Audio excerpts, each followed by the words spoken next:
ঢালিউডের তুমুল জনপ্রিয় নায়ক সালমান শাহ হত্যা মামলার প্রধান আসামি নায়কের সাবেক স্ত্রী সামিরা হকের হদিস মিলছে না। একই সঙ্গে এই মামলার ৪ নম্বর আসামি মোহাম্মদ আশরাফুল হক ডনের পালিয়ে যাওয়া নিয়েও ছিল নানা গুঞ্জন, কিন্তু অবশেষে জানা গেল ডনের অবস্থান। এমনকি সালমান শাহের মৃত্যুর রহস্য নিয়ে মুখ খুলেছেন তিনি নিজেই। কি বললেন এই খল অভিনেতা?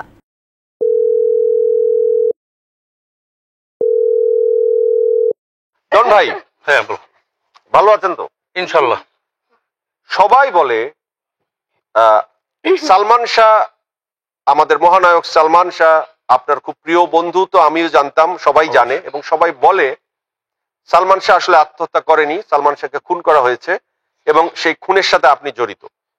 এবং তার মা নীলা চৌধুরী এবং তার ছোট ভাইও আপনার প্রতি সন্দেহ পোষণ বক্তব্য দিয়েছেন এবং আরো অনেকেই আপনার দিকে আঙ্গুল উঠিয়েছেন। আপনি কখনো খোলাসা করে বলেননি আপনি কি এই পুরো প্রক্রিয়াটার কিছু জানেন, বা আসলে ঘটনাটা কি ছিল, বা কেন ওনাকে মারা হয়েছিল না আত্মহত্যা করেছিল, কি ঘটনা কি। এবং আপনার সাথে তো তখন শাবনুরেরও ভালো সম্পর্ক ছিল, কিন্তু কই শাবনুরের সাথে তো আজকাল আপনাকে দেখাই যায় না। কেন, মানে কোথায় দূরত্ব এবং কোথায় আসলে বিষাদ? আসলে হচ্ছে সালমান তো মানে ওকে আর কি বলবো, আমার ঢাকাই চলচ্চিত্রের অমর নায়ক সালমান শাহ বাংলা চলচ্চিত্রের এক অম্লান নাম। মাত্র ৪ বছরের অভিনয় জীবনে ঢালিউডে নতুন এক অধ্যায়ের সূচনা করেছিলেন তিনি। একের পর এক ব্যবসা সফল সিনেমা উপহার দিয়ে কোটি কোটি দর্শকের হৃদয়ে জায়গা করে নেন ক্ষণজন্মা এই নায়ক। একটা ছোট্ট কথা, সেটা হচ্ছে যে আমার প্রত্যেকটা কথা কিংবা প্রত্যেকটা কাজে একটা যুক্তি থাকে। যেরকম তুই নেই আজ, তাই আমার সমস্ত আনন্দই অপূর্ণ থেকে যায়। সালমান হচ্ছে আমার ওরকম একটা বন্ধু, ঠিক আছে। আমরা খুব ক্লোজ ছিলাম, তাই না? আমরা তো সালমানের সাথে আমার লাস্ট দেখা হয়েছে ১ তারিখে। আমি ১ তারিখে সালমানের চিটং থেকে ঢাকায় ব্যাক করছি, সালমানে আমাকে উঠিয়ে দিয়েছিল। তারপর আমি ২ তারিখে চলে গেছি হচ্ছে যে বগুড়া। আমার ভাই এসেছিল বাইরে থেকে, দেশের বাইরে থেকে। আমাদের ৬ তারিখে ছিল হচ্ছে যে ৬ কি ৭ তারিখে খুব সম্ভবত আউটডোর ছিল হচ্ছে যে মান্নান সরকারের চাওয়া থেকে পাওয়া। তো আমি ২ তারিখ থেকে ৭ তারিখ পর্যন্ত বগুড়াতেই, ঠিক আছে। এখন যে ধারণাগুলো করা হচ্ছে, আমরা তো সবসময় একসঙ্গে ছিলাম। কোশ্চেন এখানে থাকতেই পারে যে সবসময় একসঙ্গে ছিল, কিন্তু এই মোমেন্টে ডন নেই কেন? এটা একটা স্বাভাবিক কোশ্চেন, আসতেই পারে। তো এখন আপনি যেখানে নেই সেখানে আপনি তো ইনভলভ করলে হবে না জিনিসটা, তাই না? আমাদের প্রশাসন, ওনারা খোঁজ নিয়েছেন আমি করেছিলাম, কি করেছি এই কয়েকদিন, তাই না? তো প্রশাসনকেও তো আমি 160 করে জবানবন্দিও দিয়েছি যে আমি কোথায় ছিলাম, সালমানকে, হুইজ সালমান, সালমানের সাথে আমার কিরকম রিলেশন, সালমান আমার কিরকম ফ্রেন্ড, ঠিক আছে, সবকিছু দেওয়াই আছে, সবকিছু খোলাসা করা আছে। কিন্তু আমি তো ১ তারিখে যখন সালমান আমাকে উঠিয়ে দিল, সালমান আর ভাবি আমাকে চিটাং ডলফিন হচ্ছে যে কাউন্টার থেকে আমি চলে আসলাম। ৩ তারিখে হচ্ছে যে শিবলি সাদিক ভাইয়ের হচ্ছে যে একটা ছবির সেটের কাজ ছিল সালমানের। আমাকে খালি বললো যে শিবলি ভাইকে তুই যে বলবি যে আমি সকালের ফ্লাইটে এসে ৯টার সময় ১০টার সময় সেটে ঢুকবো। আমার লাস্ট কথা সালমানের সাথে। তারপরে আর আমি তো ১০ তারিখ পর্যন্ত বগুড়া। তো কেন উনি আত্মহত্যা করেছিল, আসলে কারণটা কি একদম ক্লিয়ার বলেন। পারিবারিক কিছু দ্বন্দ্ব ছিল। কি সেটা ছিল, সেটা একটু ক্লিয়ার করে বলেন। এখন আমি তো সালমানকে মানে ২-৩ বছরের মধ্যে ওর মাকে মা ডাকতে দেখিনি। মায়ের প্রতি একটু মানে বিতৃষ্ণা ছিল ওর। কারণ হচ্ছে যে প্রায় রাগারাগি মারামারি হইতো, কারণ আমি তো কাছে থাকতাম, সবাই জানে যে আমি সবসময় কাছে থাকি। সবাই মারামারি কার সাথে হতো? মার সাথে হতো, ফ্যামিলিগত ভাবে ভাবির সাথে হইতো, ফ্যামিলিগত ভাবে মার সাথে হইতো। তো এখন ঘটনা হলো এই বেশি ভিতরে তো তোমাকে জিজ্ঞেস করা যাচ্ছে না যে হোয়াট ইজ দ্য রিজন, কেন মারামারি করছো কিংবা কি করছো, তাই না? মারামারিটা হতো। হ্যাঁ, আমি একদম বেশ কয়েকবার দেখছি আমার সামনে। আমি আটকে গেছি অনেকবার, কিন্তু এখন স্বাভাবিক ব্যাপার। তুমি যদি বলো আমার এই বিষয়ে কোনো কথা বলিস না কিংবা হাত দিস না, তাহলে তো যাওয়া যায় না। একজন ছেলে কখন তার মাকে মারতে পারে তোমার বুঝতে হবে, you have to understand, right? Salman Shah ভাইয়ের সাথে তার ওয়াইফের দ্বন্দ্বটা কোথায় ছিল? ভাবির সাথে তো কোনো দ্বন্দ্বই ছিল না, কারণ ভাবির সাথে আমি এরকম প্রেম খুব কম দেখেছি। আমি ওরাও জানে, মানে এরকম প্রেম খুব কম দেখছি, মানে দুইজন কেমন ভালোবাসে। কিন্তু মেন্টালি যে ফ্রাস্ট্রেটেড ছিল মনে করেন ফ্যামিলিগত ভাবে, মানে আপনি বলতে যাচ্ছেন ওনার সমস্যা ছিল ওনার মার সাথে? এক্স্যাক্টলি। কারণ আপনারা হয়তো তখন দেখবেন, কারণ উনি তখন জাতীয় পার্টি করতো খুব সম্ভবত, তখন উনি খুব ফেমাস ছিলেন জাতীয় পার্টিতে। আমাদের রাষ্ট্রপতি ছিলেন তখন এরশাদ সাহেব। নানান কারণ তখনকার পেপার পত্রিকা ঘাটলে আপনি দেখবেন যে কিরকম পরিস্থিতি ছিল, মানে উনি অ্যাজ এ পলিটিক্যাল লিডার হিসেবে কি ছিল, উনি কি করতেন, ঘাটলেই দেখলেই তখন বুঝবেন যে আসলে প্রবলেমটা কোথায়। এখন আমি আমার একটা, যেহেতু কথা তুলেছো জয়, তুমি অনেক ট্যালেন্ট, কথা যেহেতু তুলেছো আমি বলেই দিই।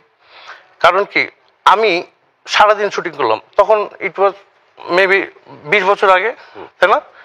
আমরা আরো ইয়াং ছিলাম, আরো ছোট ছিলাম, আরো আগে 20-25 বছর আগে। তুমিও ছোট ছিল, সালমান ছোট ছিল, সালমানের মাও ছোট ছিল ন্যাচারালি। এখন ঘটনা হচ্ছে আমি আমার মাকে শুটিং এর পর খুঁজতেছি, আমার মা কোথায়।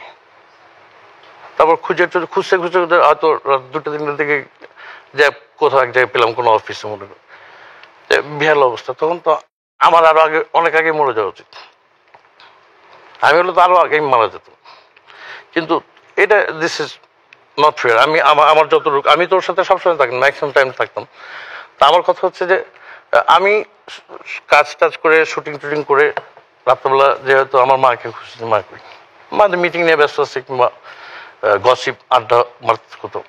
তো এটা তো মানে আমি কেন একজন সুস্থ মস্তিষ্কের কোনো ইয়াং ছেলে পছন্দ করবো না? করবে? আমি আমার বন্ধু সুষ্ঠু বিচার চাই, এক নম্বর, যেহেতু আমার বন্ধু।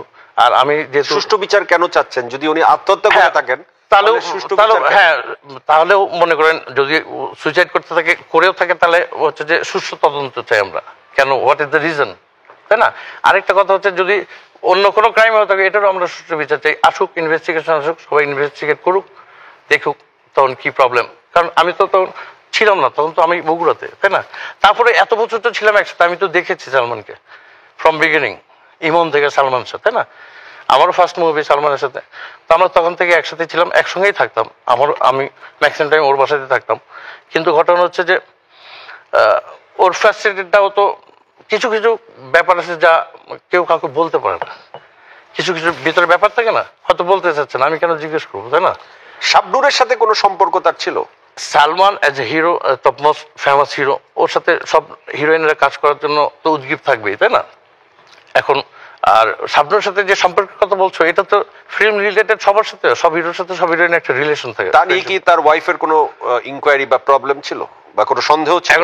এখন তুমি মিডিয়াতে কাজ করো, তুমি জানো, মনে করো আমরা আড্ডা মারছি কিংবা শুটিং করছি, শুটিং এর ফাঁকেও আমরা আড্ডা মারি, অনেক শুটিং করছি, এর মধ্যে হয়তো ফিল্মের লোক যাদের জেলাসি আছে হয়তো বা শাবনূরের নামে হয়তো বা ভাবিকে বললো যে ভাবি, সালমান ভাই, শাবনূর ভাই এমনি এমনি, বুঝছো না, আমাদের ফিল্ম যা হয় এরকম হতে পারে, এরকম দেখে আসছি।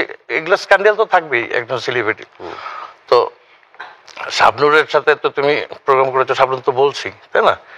রিলেশন তো হিরোর সাথে হিরোইনদের থাকবেই, নাহলে ছবি কেমন হবে? এটা প্রেম টেম না, মানে এই নিয়ে পারিবারিক কোনো দ্বন্দ্ব না, ছিল না? এগুলো হঠাৎ কথা উঠতে পারে, কিন্তু ঘটনা হচ্ছে এগুলো নিয়ে, এগুলো কোনো ইয়ে না। শোনা কথা যে কোনো এক প্রোগ্রামে কোনো একজন বড় মানুষের সাথে সালমান ভাইয়ের দ্বন্দ্ব হয়েছিল এবং সেখানে চ্যালেঞ্জ, এই বিষয়ে জানি না, কিন্তু এরকম কোনো ঘটনা হলে বলতো সালমান আমাকে, যেহেতু আমি তখন সবসময় ওর সাথে থাকতাম ম্যাক্সিমাম টাইমে। আর সালমানের আম্মা একটা, উনি আন্টি, ওনাকে সম্মান দিয়ে বলছি, উনি বারবার কেন যে জড়াচ্ছেন আমাকে, আমার এটাই বোধগম্য হচ্ছে না, 1 নম্বর। আর 2 নম্বর কথা হচ্ছে যে সালমানের আম্মা তো শুধু বারবার আমার কথা বলছে যে ডনকে ধরাচ্ছে না। আমি তো আছি বাসায়, আসেন, আমাকে নিয়ে যান, আমাকে বলেন কোথায় কি বলতে বলেন, তাই না? আমার সৎ থাকলে আমি বলবো, এবং বলছিও তোমাকে, তাই এরকম ভাবে আমি কোথাও বলিনি, তোমাকে বললাম। কারণ এটাই বলার সুযোগ, এটাই জনগণের জানার সুযোগ যে তুমি যেহেতু ছিলাই না, তাহলে তোমাকে জড়ানো হচ্ছে কেন। এইবার 2 নম্বর কথা, প্রথমে সালমান আম্মা একজন সাক্ষী দাঁড় করিয়েছিলেন, নাম কি জানি, নাম ভুলে গেছি, রিজভি। এটা তো পরে আসলো, প্রথমবার। এখন ওনাকে সালমান আম্মা সাজিয়েছিলেন যে তুমি এটাতে যদি রাজ সাক্ষী হয়ে থাকো, তাহলে ডন টনের সবার ফাঁসি হয়ে যাবে, তুমি আমেরিকা চলে যাবো, তোমাকে পাঠাবো। ওই বেটাকে ম্যানেজ করছে গুলশান থানা থেকে। সালমান আব্বা আবার এখানে কেস সাজাইছে যে আগন্তুক একটা ছেলে ওনার বাসায় ঢুকে পড়ছে, তারপর ওনাকে ধরেছে। উনি বলছে যে এটা কোনো সম্ভব নাকি, একটা ছেলে বাসায় ঢুকে পড়লো আর তুমি জিজ্ঞেস করলে সালমান স্যার কেসের আসামি, ওই বলে হ্যাঁ ভাই মারছি, তাই না? এখন ঘটনা হচ্ছে ওই ছেলেকে যখন ইনভেস্টিগেট করা হয়েছিল, আমার কাছে সব পেপার পত্রের কাটিংগুলো আছে, তখন হচ্ছে যে ওই ছেলেকে যখন চাপ দেওয়া হয়েছে যে এই বিষয়ে কি মানে জানো, সালমানের বাসা কই, সালমানের বাসায় তো চিনি ওই ছেলে, এফডিসিতে কোথায় তোমরা আড্ডা মারছো ডনের সাথে বলো? এফডিসি ভাই আমি এই প্রথম আসলাম এফডিসি। তাহলে তখন বুঝছো না, তখন বলছে, তখন ডিটেলস ঘটনাটা। তাহলে সালমান শাহ ভাইয়ের মার আপনার প্রতি বিতৃষ্ণার কারণ কি, বা আপনার প্রতি ক্ষোভের কি কারণ? একটা আমার চিন্তাধারা থেকে যেটা চিন্তা হচ্ছে সেটা হচ্ছে যে সবসময় একসাথে ছিলাম, তখন কেন থাকলাম না, এরকম একটা কোশ্চেন থাকতে পারে ওনার মায়ের মাথার মধ্যে, তাই না? আর 2 নম্বর কথা হচ্ছে যে হয়তো ডন অনেক কিছু জানে, কিন্তু কিছু কিছু ভিতরের কথা তো তুমি তোমার বন্ধুকেও বলবো না। আমি যে কারণগুলো দেখছি সালমানের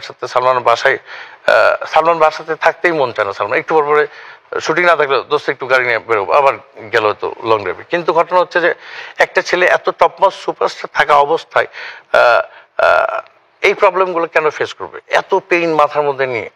এদিকে হয়তো বা পারিবারিক দ্বন্দ্ব, যেরকম প্রায় সালমানের আম্মা ফোন করে সালমান শাশুড়িকে গালাগালি করতো। কেন জানি না, হয়তো মেন্টালি হয়তো আপসেট থাকতো ম্যাক্সিমাম টাইম। এটা রাত্রে বেশি হইতো, তুমি তো বুঝতেই পারছো যে আপনি খোলাসা করে বলেন রাত্রে বেশি হতো মানে কি? আমরা শুটিং দিয়ে গেছি যে সালমান আম্মা বললো যে লুচি এই বললো আরে কি বলছো, তুমি ফোন করছো কেন, এই লাগলো সালমানের সাথে। সালমান আম্মা হয়তো বা নর্মাল অবস্থায় কি অ্যাবনর্মাল অবস্থায় ফোন করতো, ঠিক আছে? অ্যাবনর্মাল অবস্থা বলতে আপনি কি বোঝাচ্ছেন? এখন আমি কি বলবো, মানে মদ্যপ অবস্থায় বোঝাচ্ছেন? হতে পারে এরকম। তখনকার পেপার পত্রিকা ঘাটলে আপনি দেখতে পাবেন যে তখন উনি কি অবস্থায় ছিলেন জাতীয় পার্টির সময়। তো যাই হোক, এই জিনিসগুলো আমি তো দেখতাম, কারণ আমার এমন কাছের বন্ধু ছিল, আমি জিজ্ঞেস করতে পারছি না দোস্ত what is the main problem, ওই হয়তো বলবে না, তো আমি কেন বারবার জিজ্ঞেস করবো, তাই না? আর ও থাকতো স্কটল্যান্ড, আমি তো মোহাম্মদপুরে থাকতাম। যাই হোক, এর মধ্যে তুমি যে জানতে চাইলে আমি তো ডিটেলস বললাম, তাই না?